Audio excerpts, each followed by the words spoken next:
Hello and welcome दोस्तों, एक बार फिर से बहुत बहुत स्वागत है आप सभी का आपके अपने यूट्यूब चैनल डिफेंस पॉइंट पर। दोस्तों आज के इस वीडियो में हम आप लोगों के लिए लेकर के आए हैं इंडियन कोस्ट गार्ड नाविक जीडी और डीबी एग्जाम के सेक्शन 1 की तैयारी के लिए रीजनिंग का एक प्रैक्टिस सेट। दोस्तों रीजनिंग जो है वो आप लोगों के नाविक एग्जाम में 10 मार्क्स की पूछी जाएगी, तो वीडियो जो है आप लोगों के लिए बहुत ज़्यादा इंपॉर्टेंट होने वाला है, तो इस वीडियो को पूरा ज़रूर से देखिएगा। लेकिन इससे पहले कि हम आज का ये वीडियो शुरू करें, अगर आप लोगों ने अभी तक हमारे चैनल को सब्सक्राइब नहीं किया है तो उसको सब्सक्राइब जरूर से कर लें और बेल आइकन को प्रेस कर लें, ताकि आप लोगों को हमारे द्वारा दिए जाने वाले सभी लेटेस्ट अपडेट्स मिलते रहें।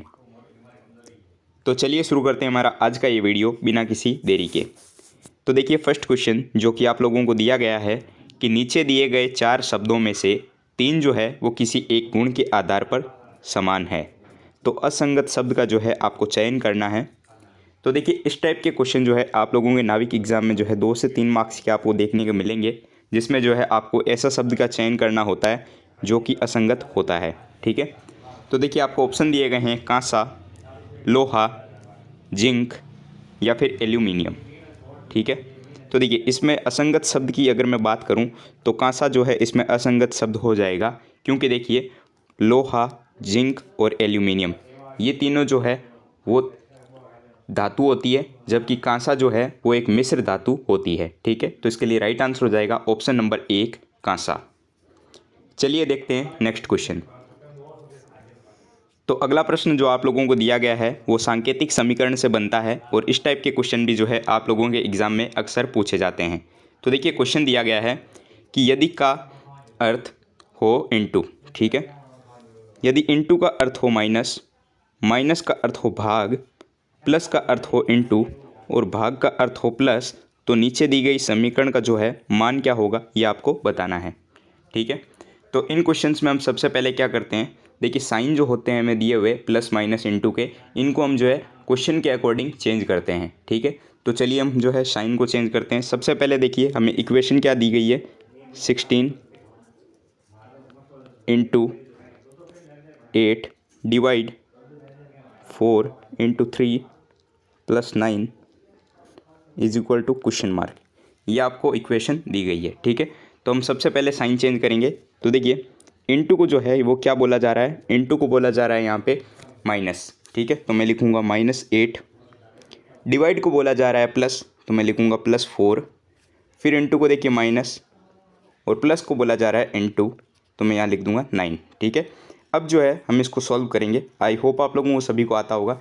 तो देखिए सबसे पहले जो है हम इनटू वाली चीज़ को सॉल्व करेंगे, तो यहाँ मैं लिखूँगा 16 माइनस, सॉरी इसको आगे लिख देता हूँ प्लस को, और -8 और -27 हो जाएगा, 9 3 27। ठीक है, अब देखिए इसको सॉल्व करने के लिए हम क्या करेंगे, इस माइनस को जो है आगे ले आते हैं। ठीक है, 16 और 4 हो गया 20 और -8 -27।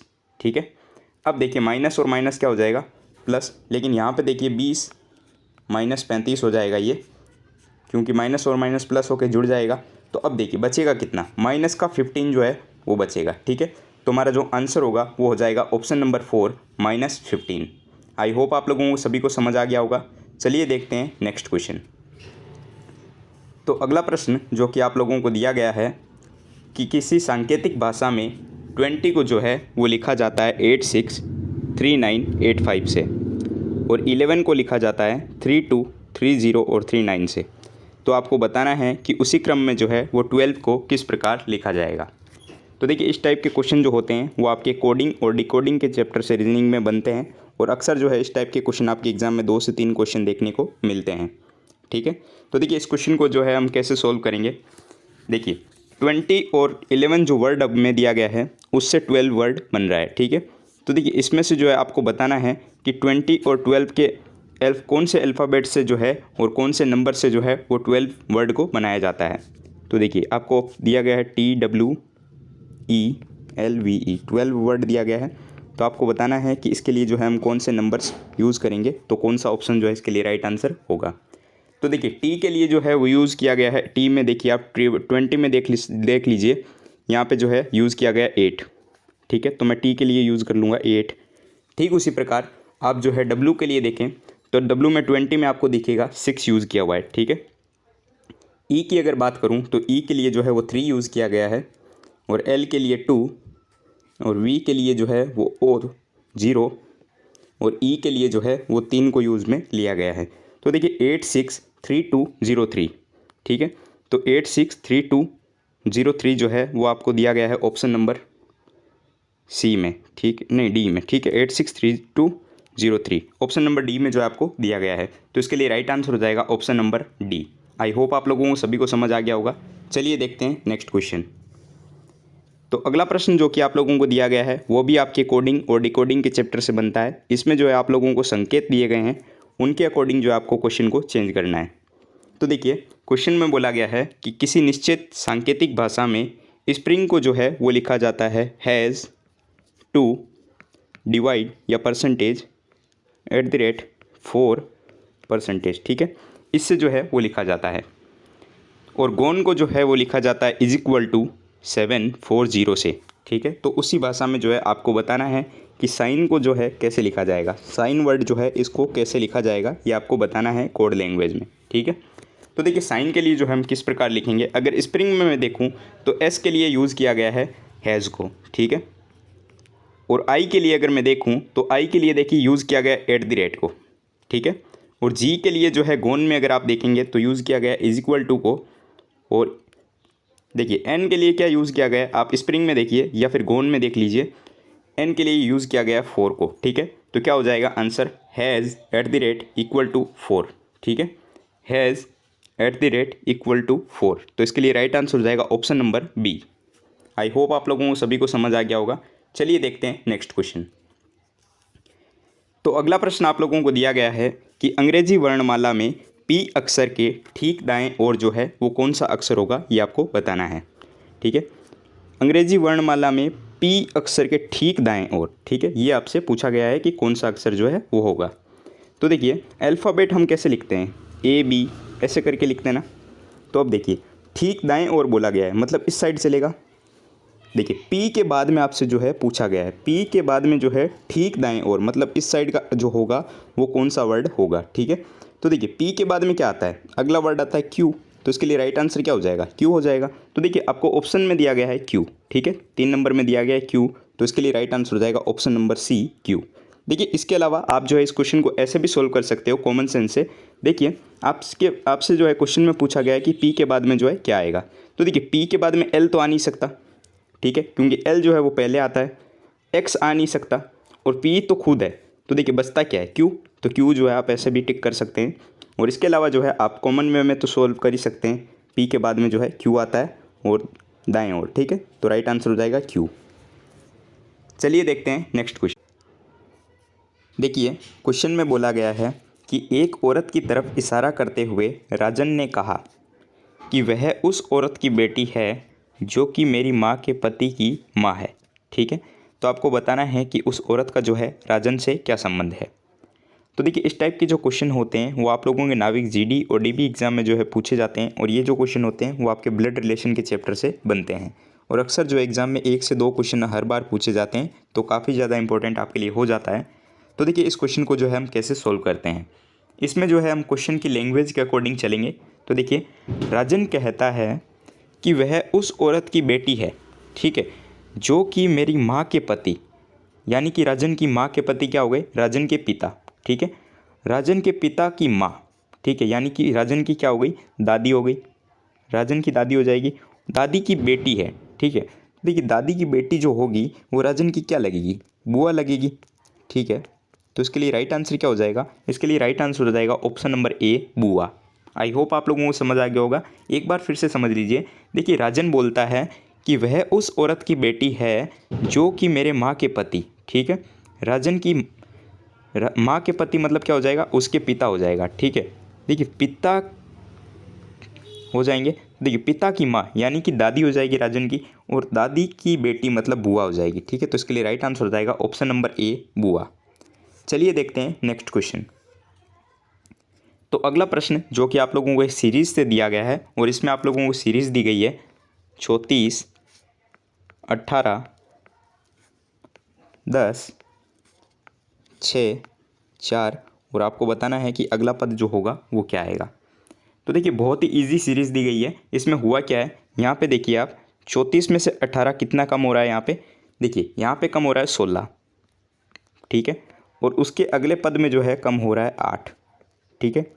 पहले देखिए 16 कम हुआ, 16 के बाद में जो है 8 कम हो रहा है, यानी कि 16 का जो है आधा हो रहा है, और उसके बाद आप देखेंगे तो यहाँ पर जो है हो रहा है 4, ठीक है, यानी कि 16 का आधा 8 हो गया, 8 का आधा हो गया 4, और यहाँ पे जो देखिए अगर आप 6 से 4 हो रहा है तो यहाँ पे जो है 2 हो रहा है, ठीक है, यानी कि 16 का आधा 8, 8 का आधा 4 और 4 का आधा 2, तो जाहिर सी बात है 2 का आधा हो जाएगा 1, ठीक है। तो अगला पद जो आएगा वो आ जाएगा 4 में से 1 जाएगा तो 3।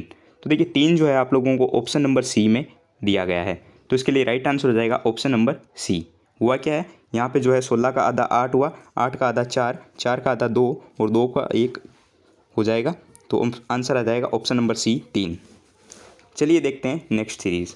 तो अगला प्रश्न दिया गया है आप लोगों को कि 120, 60, 30, 15 और उसके बाद में आपसे पूछा गया है कि क्या आएगा, ठीक है।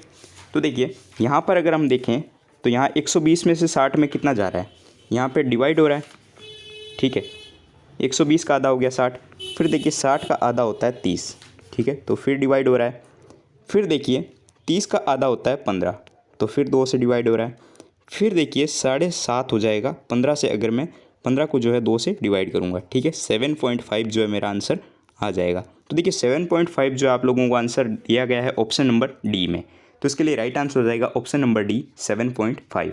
हुआ क्या है, देखिए 120 का आधा हो रहा है 60, 60 का आधा हो रहा है 30, 30 का आधा हो रहा है 15 और 15 का आधा जाहिर सी बात है कि 7.5 होगा, तो इसके लिए राइट आंसर हो जाएगा ऑप्शन नंबर डी 7.5। चलिए देखते हैं नेक्स्ट क्वेश्चन। तो अगला क्वेश्चन जो कि आप लोगों को वेन डायग्राम से दिया गया है, और वेन डायग्राम का एक क्वेश्चन तो आपको देखने को ही मिलेगा एग्जाम में, ठीक है। तो देखिए आपको बताना है कि बिल्लियाँ, पालतू और कुत्तों के बीच में जो है आपको बताना है वेन आरेख, यानी कि वेन डायग्राम जो है आपको दिखाना है कि कैसे बनेगा। देखिए एग्जाम में जो है आपको ऑप्शंस में वेन डायग्राम देखने को मिलेगा, लेकिन आपको समझाने के लिए जो है मैंने यहाँ पर वेन डायग्राम नहीं दिया है। तो देखिए सबसे पहले हम बनाते हैं पालतू के लिए, ठीक है। अब देखिए कुत्ते और बिल्लियों के बीच में हमें जो है बताना है, तो यहाँ पे देखिए ये हो गया पालतू, ठीक है, और इधर मैंने मान लिया यहाँ हो गया कुत्ते, ठीक है। तो इधर क्या बचेगा, ये एक और बना लेता हूँ, ये हो जाएगा बिल्लियों के लिए, ठीक है, ठीक है। तो अब देखिए पालतू क्या है, कुत्ते और बिल्लियाँ दोनों ही पालतू हो सकते हैं, ठीक है। तो पालतू आ जाएगा बीच में और कुत्ते और बिल्लियाँ जो है मैंने साइड में बना लिया। तो इस प्रकार जो है इसका वेन डायग्राम बनेगा। आई होप आप लोगों को समझ आ गया होगा। चलिए देखते हैं आज के इस वीडियो का लास्ट क्वेश्चन। तो लास्ट क्वेश्चन जिसमें आप लोगों को एक सीरीज़ दी गई है, उसमें दिया गया है AZ, BY, CX और उसके बाद में आपसे पूछा गया है कि क्या आएगा, ठीक है। तो देखिए बहुत ही इजी सीरीज़ है। इसमें हुआ क्या है, A के ऑपोजिट में आता है Z, ठीक है, ठीक उसी प्रकार B के ऑपोजिट में आता है Y, C के ऑपोजिट में आता है X और ठीक उसी प्रकार सीरीज़ आगे चल रही है तो यहाँ पे भी D आएगा और D के ऑपोजिट में आता है W, ठीक है। तो राइट आंसर हो जाएगा ऑप्शन नंबर बी DW, ठीक है। हुआ क्या है फिर से समझ लीजिए, A के ऑपोजिट में आता है Z, B के ऑपोजिट में Y, C के ऑपोजिट में X, तो जाहिर सी बात है कि अगला आएगा D, तो D के ऑपोजिट में आता है W और DW जो है आपको ऑप्शन नंबर बी में दिया गया है। तो इसके लिए राइट आंसर हो जाएगा option number B DW। I hope आप लोगों को सभी को जो है सारे क्वेश्चन समझ आ गए होंगे और वीडियो जो है आप लोगों को काफ़ी पसंद आया होगा। तो इस वीडियो को लाइक ज़रूर से कर दें और चैनल को अभी तक सब्सक्राइब नहीं किया है तो चैनल को सब्सक्राइब ज़रूर से कर लें, ताकि आप लोगों को जो है हमारे द्वारा सभी अपडेट्स मिलते रहें। और अगर आप लोगों को इन क्वेश्चंस की PDF चाहिए तो आप जो है हमारे टेलीग्राम चैनल को ज्वाइन कर सकते हो, जिसकी लिंक जो है आप लोगों को नीचे डिस्क्रिप्शन बॉक्स में दी गई है। इसके अलावा जो है आप टेलीग्राम पर सर्च भी कर सकते हो @NavyMR एग्ज़ाम, ठीक है। और अगर आप लोग इंडियन नेवी, एयरफोर्स और कोस्ट गार्ड के एग्ज़ाम के लिए यदि प्रिपरेशन कर रहे हैं तो आप हमारी वेबसाइट defensepointprep.com के माध्यम से फ्री ऑनलाइन मॉक टेस्ट भी दे सकते हैं, जिसकी लिंक जो है आप लोगों को नीचे डिस्क्रिप्शन बॉक्स में प्रोवाइड करवाई गई है। तो चलिए मिलते हैं अगले वीडियो में, तब तक के लिए जय हिंद।